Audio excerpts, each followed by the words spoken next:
Hi friends, welcome to voice of the people. 2026 కొత్త సంవత్సరం ఆరంభమైన 3 రోజుల్లోనే అమెరికా యుద్ధోన్మాది ట్రంప్ తన దూకుడు చర్యలు ప్రారంభించాడు. జనవరి 3న వెనిజులా రాజధాని కారకస్లోని దేశాధ్యక్షుడి నివాసంపై సైనిక దాడి జరిపి ఆ దేశాధ్యక్షుడు నికోలస్ మదురోను అతని భార్య సిలియా ఫ్లోర్స్ను బంధించి అమెరికా న్యూయార్క్ నగరానికి తరలించారు. వాళ్ళిద్దరి మీద మాదక ద్రవ్య ఉగ్రవాద అభియోగాలు మోపి మాన్హట్టన్ ఫెడరల్ కోర్టులో హాజరుపరిచారు. తను నిర్దోషినని, ఒక దేశానికి ఎన్నికైన చట్టబద్ధ అధ్యక్షునని మదురో కోర్టుకు విన్నవించాడు. అసలు ఒక దేశాధ్యక్షుడు ఏదో ఒక నెపం మీద మరో దేశాధ్యక్షుణ్ణి ఎత్తుకురావడం విడ్డూరంగా లేదా? అదీను కళ్లకు గంతలతో, చేతులకు బేడిలతో తీసుకురావడం చూసిన ప్రపంచ ప్రజలు విస్తుపోయారు. అమెరికా చేసేవి ఊసుపోక అభియోగాలేనని, అసలు ప్రయోజనాలు వేరే ఉన్నాయని అందరికీ తెలుసు. వెనిజులా చమురు నిల్వలను తాము నియంత్రించబోతున్నామని ట్రంప్ మహాశయుడు తొందరలోనే నోరు జారాడు, లేదా తన భేకాతరతనాన్ని ప్రదర్శించుకున్నాడు. అమెరికా తన సైనిక చర్యకు ఆపరేషన్ అబ్సల్యూట్ రిజాల్వ్ అనే కోడ్ నేమ్ పెట్టుకుంది. వెనిజులా పాలనను, ఆ దేశపు అపార చమురు నిల్వల్ని తమ చెప్పు చేతుల్లో ఉంచుకోవడానికి పన్నిన పన్నాగాలు, దొంగదాడులు, హత్యాయత్నాలు, తప్పుడు కుట్రలు మళ్లీ విఫలమైపోతుంటే అమెరికాకు ఏదో విధంగా ఒక శాశ్వత పరిష్కారం కావాలి. అందుకే ఈ దూకుడు చర్య. అమెరికా దుందుడుకు సరికొత్తదేం కాదు. అమెరికా తాజా చర్య అర్థం కావాలంటే వెనిజులా చరిత్రను తెలుసుకోవాలి. అందుకోసం చారిత్రక దస్తావేజుల్లాంటి ఇందుకు సంబంధించిన 2 డాక్యుమెంటరీలు మనకు అనేక విషయాల్ని తేటతెల్లం చేస్తాయి. The revolution will not be టెలివైజ్డ్. ఈ సినిమా వివరాలు మనకు అందిస్తున్నారు మంచి సినిమా నిర్వాహకులు, రచయిత, సినీ విశ్లేషకులు ఐక బాలాజీ గారు.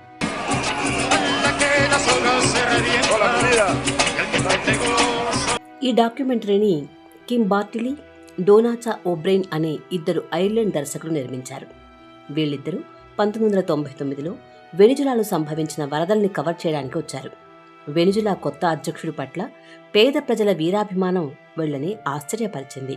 దాంతో వీళ్ళు చావేజ్పై ఒక డాక్యుమెంటరీని నిర్మించాలన్న నిర్ణయానికి వచ్చారు.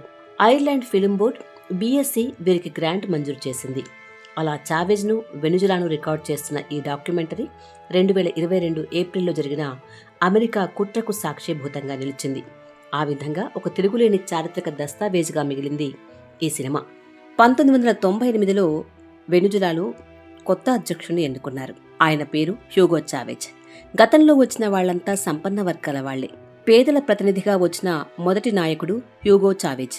వెనిజులా చమురు సంపదను పునఃపంపిణీ చేస్తానని, రాజకీయ ప్రక్రియలో ప్రజలను భాగస్వామ్యం చేస్తానని ఆయన ప్రతిజ్ఞ చేశాడు. తన ప్రజా ఉద్యమానికి సైమన్ బొలివర్ పేరు మీద బొలివర్ ఉద్యమంగా పేరు పెట్టాడు.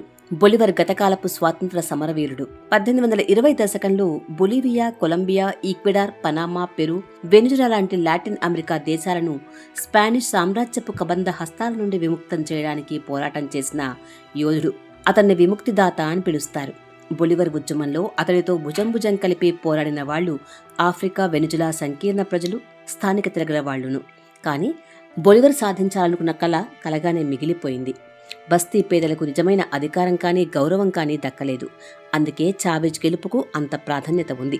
హ్యూగో చావేజ్ వెనిజులా పేదలను ప్రపంచీకరణ నుండి, అమెరికా విధించిన స్వేచ్ఛా మార్కెట్ విధానాల నుండి విముక్తి చేస్తానని శపథం చేశాడు. తను అధ్యక్షుడిగా ఎంపికైన ఏడాదిలోపే చావేజ్ 1999లో భారీ ప్రజామద్దతుతో constitution of Bolivarian republic of Venezuela అనే 350 అధికరణాలతో కూడిన రాజ్యాంగాన్ని రూపొందించాడు. ప్రజల్లో రాజ్యాంగం పట్ల అవగాహన పెంచాలి, వారిని రాజకీయాల కేంద్ర స్థానంలోకి తీసుకురావాలి. అందుకోసం పేదల నిరక్షరాస్యతను రూపుమాపాలి. అందుకే ఆయన బస్తీలో విద్యాలయాలను, వయోజన విద్యా కేంద్రాలను నిర్మించాడు. వేలాది మంది శ్రామిక పేదలకు ఓటు హక్కు కల్పించాడు. ప్రభుత్వం అందించే గ్రాసరీ ప్యాకెట్లపై కూడా రాజ్యాంగంలోని అధికరణాల సారాంశాన్ని ముద్రించాడు. ఆ విధంగా పేదలను ప్రభుత్వానికి దగ్గరగా తీసుకురావడానికి ప్రయత్నించాడు. వెనిజులా రాజధాని కారకస్ నగర ముఖచిత్రాన్ని చూస్తే ఒకవైపు ఆకాశాన్నంటే సంపన్నుల మేడలు, మరోవైపు కొండల ఏటవాలు ప్రాంతాల్లో నిర్మించుకున్న అగ్గిపెట్టెల్లాంటి, పిచ్చుక గూళ్లలాంటి బీదల ఇళ్లు, బస్తీలు. చావేజ్ రాకతో ఈ పేదల జీవితాలకు గొప్ప భరోసా దొరికింది. చావేజ్ పేదలతో ప్రత్యక్షంగా కలుస్తూ ఉండేవాడు. పేదల బస్తీలకు నేరుగా వెళ్లేవాడు. వారి కష్టసుఖాలు అడిగి తెలుసుకునేవాడు. ప్రభుత్వ టెలివిజన్ ఛానల్ ద్వారా, ప్రభుత్వ రేడియోల ద్వారా ప్రజా సమస్యలను పట్టించుకునేవాడు. హలో ప్రెసిడెంట్ అనే టీవీ కార్యక్రమం చాలా పాపులర్ అయింది. పేదలు తమ సమస్యలను ఉత్తరాల ద్వారా తెలియజేసేవాళ్లు.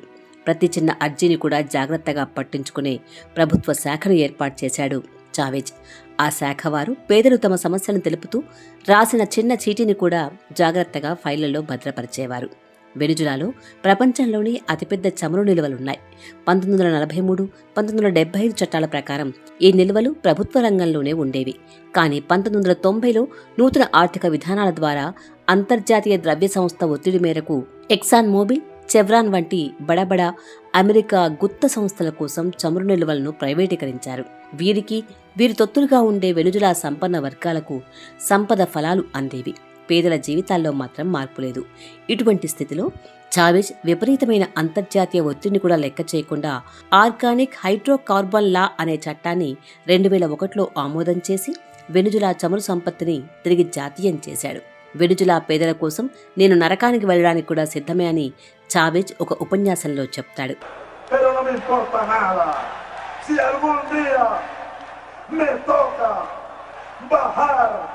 al quinto infierno para defender al pueblo bolivariano de Venezuela, pues me iré al quinto infierno a defenderlo de Mandinga. కొత్త చట్టం ప్రకారం చమురు వెలికితీత అధికారం ప్రభుత్వానిదే. కేవలం చమురు శుద్ధి అమ్మకాల్లో ప్రైవేటు వారి సేవలను అందుకోవచ్చు. చమురు సంపద నుంచి వచ్చిన ఆదాయాన్ని పేదల బాగోగుల కోసం ఖర్చు చేయడం మొదలుపెట్టాడు చావేజ్. ఈ మార్పులను బొలివేరియర్ ప్రక్రియగా లేక చావిజంగా చెప్పుకుంటారు. పేదల కమ్యూన్ల ఏర్పాట్లు, స్థానిక సంస్థలు, సహకార బ్యాంకుల ఏర్పాట్లు, ఇలా ప్రజల భాగస్వామ్యంతో నిర్ణయాలు తీసుకునే ప్రక్రియ మొదలైంది. ఇలా ఒకవైపు పేద ప్రజల్లో చావిజం పాపులర్ అవుతుండగా మరోవైపు దేశంలోని 20% సంపన్న వర్గాలకు భయం పట్టుకుంది. దేశం క్యూబా దిశలో కమ్యూనిజం వైపు అడుగులు వేస్తుందని వాళ్లంతా భయపడిపోయారు. ఆఫ్ఘనిస్తాన్లో అమెరికా మిలిటరీ చర్య వలన తల్లిదండ్రులతో కలిసి భోజనం చేస్తున్నా అన్యం పుణ్యం ఎరగని పసివాళ్లు చనిపోతున్నారని తీవ్ర విమర్శలు చేశాడు చావేజ్. ఉగ్రవాదంతో మీరు ఉగ్రవాదాన్ని ఎదుర్కోలేరు అని హెచ్చరించాడు. దాంతో అమెరికాకి కోపం వచ్చింది. అంచేత వెనిజులా సంపన్నులు, అమెరికా పెద్దలు కలిసి చావేజ్కు వ్యతిరేకంగా కుట్ర పన్నడం ప్రారంభించారు. అలా కుట్రలు పన్నిన వారిలో వ్యాపారవేత్త పెడ్రో కార్మోనా, కార్లోస్ ఒర్టేగా వంటి ప్రముఖులున్నారు. ఇటీవల నోబెల్ శాంతి బహుమతి పొందిన మారియా కొరినా మచాడో కూడా ఆగూటి పక్షే. సంపన్నులు నడిపే ప్రైవేట్ ఛానళ్లన్నీ చావేజ్ పై నిత్యం తప్పుడు ప్రచారాలు చేసేవి. అలా చేసుకోనిచ్చే ప్రజాస్వామ్యము, స్వేచ్ఛ వెనిజులాలో ఉందని అర్థం. అమెరికా కొత్తగా స్థాపించాల్సిన ప్రజాస్వామ్యమేమీ మిగిలిపోలేదు. చావేజ్ ప్రభుత్వం మాత్రం ప్రభుత్వ టీవీ రేడియోల ద్వారా తమ జవాబును తను వినిపించేది. వెనిజులా పేదలకు ప్రభుత్వ టీవీ రేడియోలపైనే నమ్మకం ఎక్కువ. ప్రతిపక్ష నిరసనకారులు కారకాస్లోని పీడీవీఎస్ఏ ప్రధాన కార్యాలయాన్ని ముట్టడించారు. ఇది ప్రభుత్వ చమురు సంస్థ. గూండాల్లా వ్యవహరించిన చావేజ్ మద్దతుదారులు వంతెనపై నుండి ప్రతిపక్ష నిరసనకారులపై కాల్పులు జరిపారని ప్రైవేట్ వార్తా సంస్థలు గోలపెట్టాయి. కానీ ఆ సమయంలో తమ డాక్యుమెంటరీ కోసం రికార్డ్ చేస్తున్న ఈ సినిమా దర్శకులు అసలు విషయాన్ని బయటపెట్టారు. టీవీ స్టేషన్లు ప్రసారం చేయని మరో కెమెరా కోణం చూడండి. చావేజ్ మద్దతుదారులు ఉన్న బ్రిడ్జి కింది దారులన్నీ ఖాళీగా ఉన్నాయి. ప్రతిపక్ష ప్రదర్శన ఆ మార్గంలోకి రానే లేదు అని వెల్లడించారు. ఈ దృశ్యాలను ఆ తర్వాతి కాలంలో చాలా మంది దర్శకులు, జర్నలిస్టులు వినియోగించుకున్నారు. కొందరు ఆర్మీ అధికారులు కూడా ఈ కుట్రదారులతో కలిశారు. అసలు వార్తలు ప్రజల దగ్గరకు చేరకుండా ప్రభుత్వ టీవీ సిగ్నల్ను ఎవరో కట్ చేశారు. ఇక ప్రతిపక్ష నాయకుల స్టూడియోలు ప్రచారం చేసే వార్తలే ప్రజల శరణ్యమయ్యాయి. కానీ ప్రజలు వాటిని నమ్మే స్థితిలో లేరు. అటు అధ్యక్ష భవనంపై బాంబు దాడి చేస్తామని బెదిరిస్తూ చావేజ్ రాజీనామా చేయాలని డిమాండ్ చేస్తున్నారు స్థానిక హైకమాండ్ సభ్యులు. అధ్యక్షుడు చావేజ్ రాజీనామా చేయడానికి నిరాకరించాడు. చివరికి అర్ధరాత్రి పూట అతన్ని కస్టడీలోకి తీసుకుని ఏదో ద్వీపానికి హెలికాప్టర్లో తరలించారు. సరికొత్త పరివర్తన ప్రభుత్వం ఏర్పాటు చేస్తున్నామని కార్మోనా టెలివిజన్లో ప్రకటించాడు. అమెరికా ఛానళ్లు కూడా ఈ వార్తలను సరదాగా ప్రసారం చేశాయి. ఏప్రిల్ 12న ప్రతిపక్ష నాయకులు తమ ప్రైవేట్ ఛానల్స్లో తమ ప్రణాళికను చల్లగా వెల్లడించారు. కార్మోనా అధ్యక్షుడిగా ప్రమాణ స్వీకారం చేయడంతో అసంఖ్యాక చావేజ్ అభిమానులు పురవీధుల్లోకి వచ్చి గొడవ చేయడం మొదలుపెట్టారు. ప్రభుత్వం టార్గెట్ చేసి కాల్పులు జరిపింది. అధ్యక్ష భవనంలోకి చావేజ్ అభిమానులు తమ ప్రీతమ నాయకుడు రాజీనామా చేయలేదన్న వార్తను బయటకు చేరవేశారు. ఏప్రిల్ 13న మరింత మంది చావేజ్ మద్దతుదారులు పురవీధులను దిగ్బంధనం చేశారు. జనాలు అధ్యక్ష భవనం మీరా ఫ్లోరెస్ వరకు కదలివచ్చారు. చావేజ్ తన అధికార భవనంలోకి గార్డులను, ఉద్యోగులను చాలా ప్రేమగా చూసేవాడు. అటువంటి వారంతా ఆ భవనాన్ని కుట్రదారుల నుండి తిరిగి కైవసం చేసుకునే అవకాశం కోసం ఎదురుచూస్తున్నారు. ఎలాగైతేనే చివరికి గార్డులు, చావేజ్ అభిమానులు కలిసి అధ్యక్ష భవనాన్ని తమ స్వాధీనం చేసుకుని కొత్త ప్రభుత్వ ప్రతినిధులను బంధించేశారు. తిరుగుబాటు చేసిన సైనికాధికారులందరూ చావేజ్కు మద్దతు పలకాల్సిందిగా ఆదేశాలు జారీ చేశారు. లక్షలాది ప్రజల హర్షధ్వానాల మధ్య చావేజ్ ఒక హెలికాప్టర్లో అధ్యక్ష భవనానికి తిరిగి వచ్చాడు. భారీ ప్రజా మద్దతు ఉన్న ప్రభుత్వాన్ని కూల్చే కుట్ర ఆ విధంగా కుప్పకూలిపోయింది. అధ్యక్ష భవనంలో జరుగుతున్న తతంగానంతా ప్రత్యక్షంగా చూపిస్తూ ఉద్వేగభరితంగా సాగుతుంది ఈ సినిమా. ఈ రకమైన చిత్రీకరణను ఫ్లై ఆన్ ది వాల్ సినిమా. గృహ నిర్బంధంలో ఉన్న కార్మోనా మియామికి పారిపోయాడని, ఒర్టెగా అజ్ఞాతంలోకి వెళ్లాడని, ఎటువంటి చర్యలు తీసుకోనని చావేజ్ హామీ ఇచ్చిన తర్వాతనే ప్రతిపక్షానికి నాయకత్వం వహించడానికి తిరిగి వచ్చాడని సినిమా ఆఖర్లో తెరపై చూపిస్తారు. ఉద్యోగాల నుండి బహిష్కరించబడిన సైనికాధికారులు అమెరికాకు పారిపోయారు. వీరంతా తర్వాత జరగబోయే కుట్రల్లో ఉడతా భక్తి సహకరిస్తారని మనం ఊహించగలం. ఎంతసేపు మనవాళ్లే మంచితనం ప్రదర్శిస్తూ ఉంటారు. విఫలమైన ప్రతి కుట్ర వెనక తన హస్తం లేదని అమెరికా అధికారికంగా ప్రకటిస్తూనే ఉంటుంది. అలానే ఈసారి కూడా చేసింది. కానీ కార్మోనా, ఒర్టెగా వాషింగ్టన్లోకి వెళ్లడం, ఆ తర్వాత CIA, అమెరికా ప్రభుత్వాలు చావేజ్ గురించి, వెనిజులా చమురు గురించి స్టేట్మెంట్లు ఇవ్వడం గుర్తు చేసుకుంటే ఈ ప్రకటన బూటకమని, తమ బట్టల కంటిన దుమ్మును దులుపుకునే చర్యేనని మనకు అర్థమవుతుంది. ఈ సినిమాకు లెక్కలేనన్ని అవార్డులు లభించాయి. టెలివిజన్ రాజకీయాలను అర్థం చేసుకోవాలనుకునే వారికి ఈ సినిమా ఒక మంచి పాఠంగా పనికొస్తుంది. సినిమా టైటిల్ని బట్టి టెలివిజన్లు ఏం చూపిస్తాయి, ఏం చూపించకుండా దాస్తాయనే విషయం మనకు అర్థమైపోతుంది.